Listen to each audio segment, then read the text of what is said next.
This course is filled with tons of keystroke shortcuts, but there's a special category of keystroke shortcuts that you might have encountered if you hold down the Alt key. What happens at the top of the screen in the ribbon? We see letters next to each of the commands, F for file, H for home, and so on. Sometimes it's the first letter, sometimes it isn't. W for view, it's the last letter, so on. Now, why are these here? We can actually activate different ribbon tabs by holding down Alt and pressing a letter. So for example, if we wanted to activate the Data tab, we could press Alt-A. That activates the Data tab.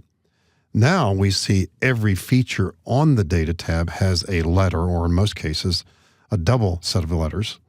So for example, if we wanted to sort in ascending order, the letters SA are next to the characters there.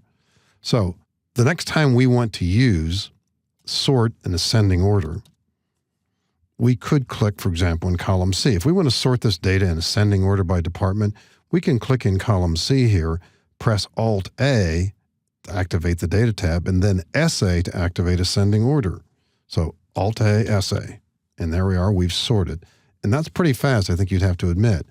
I guess the question comes up, though, how many of these can you remember? You're probably going to have to write these down.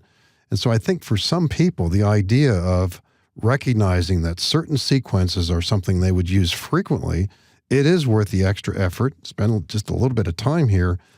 Press Alt, check out the letters that are needed, and then go to those commands that you use frequently. Now, I'm not necessarily saying this is a feature you use frequently, but suppose you often are averaging a list. Now, we can get here pretty fast by selecting this data and not using any particular shortcut, possibly going, for example, to the Formulas tab and choosing AutoSum, not the actual button, but the arrow below it, to do an average. Doesn't take that long, really.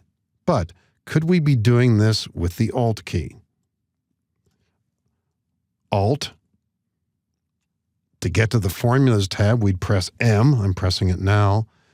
AutoSum does have a letter associated with it. That's the letter U. I'll press U.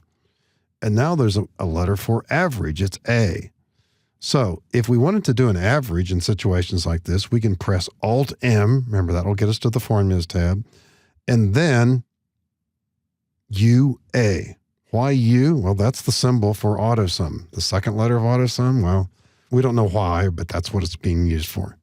So we could press Alt-M UA to get our totals here. Alt-M UA. And there it is.